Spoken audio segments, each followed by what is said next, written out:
chúng trong cái thế này tôi tuy tốn tuy siêu đó nó tốt bởi hay thứ mẹ anh hiểu là hay và khổ hết ở hiền nín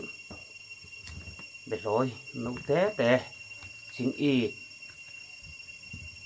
sắm trộn khăng hồ bộ sai về sổ thiền nhưng bộ tùy chuan thì hàng tuy đó tục cần nước đen thành phốt đầu xuân cần nộp một xe mù đó.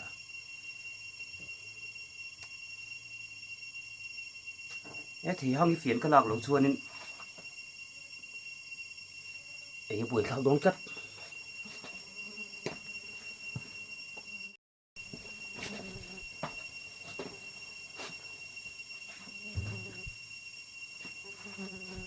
phiến té trong trái ngát em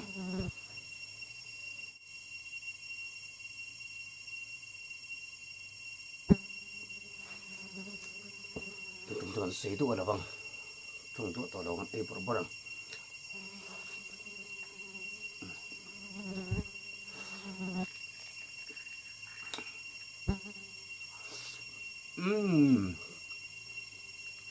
tôi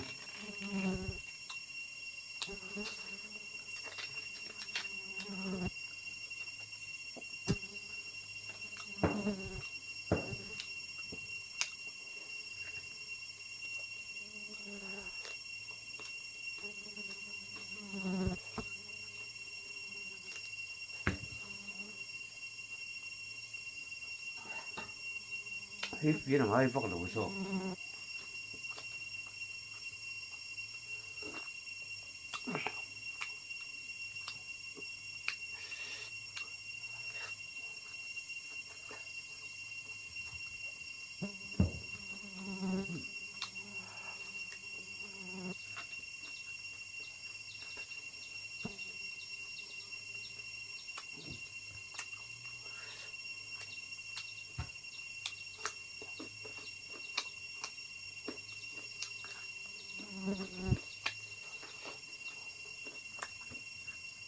sợi thành hình hề mặt sạch sẽ nhưng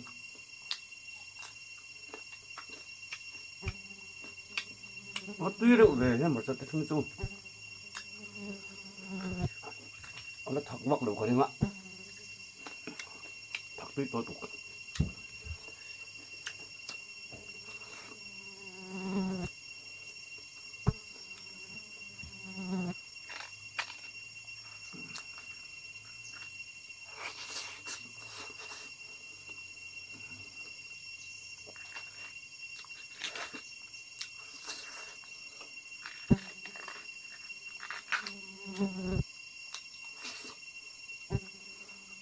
cần có tuần thô bắt cần tiền về đâu ạ thì ham cần tiền mẹ thì bắt toàn có cần tiền về đâu riêng về đến cả chuyện ăn thêm tiền khác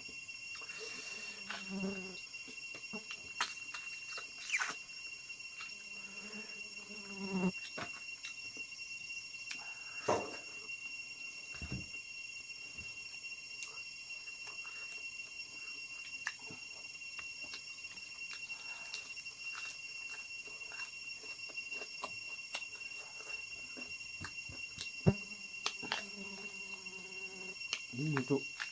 trắng để lòng thì bôi vắt trắng về tùy mê tới vấn đề nấu theo ốm em này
hàng tùy cái này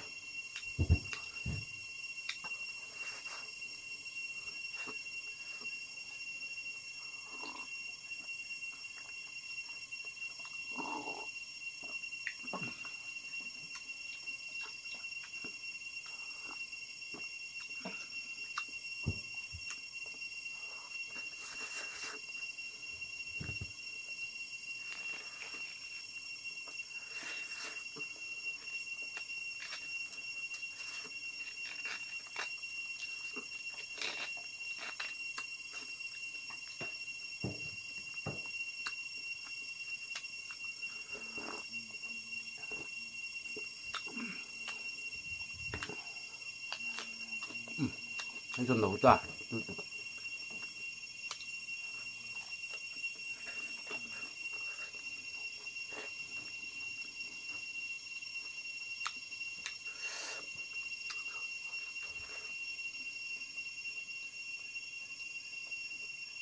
이런 삶도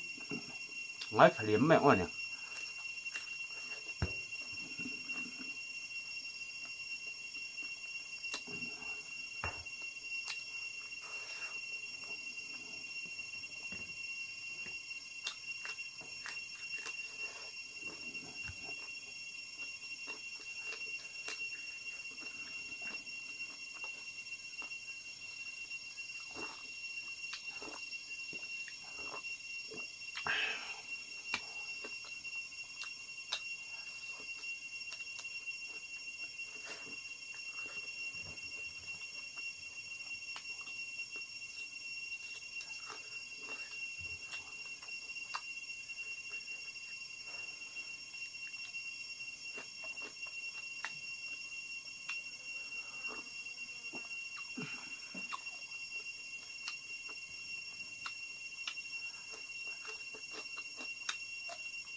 근데 좀 했던 것도 그 아빠는 별 먹었어요.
satel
bột trắng cơ rất quý chỗ rất dễ thấy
bột cái lỗ bạ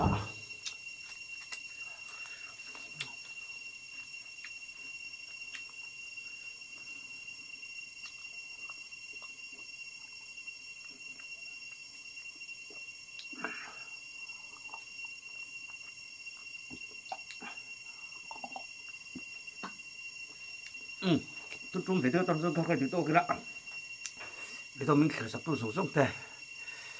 cho vào lòng tôi thấy một mỡ. Bye bye với cô.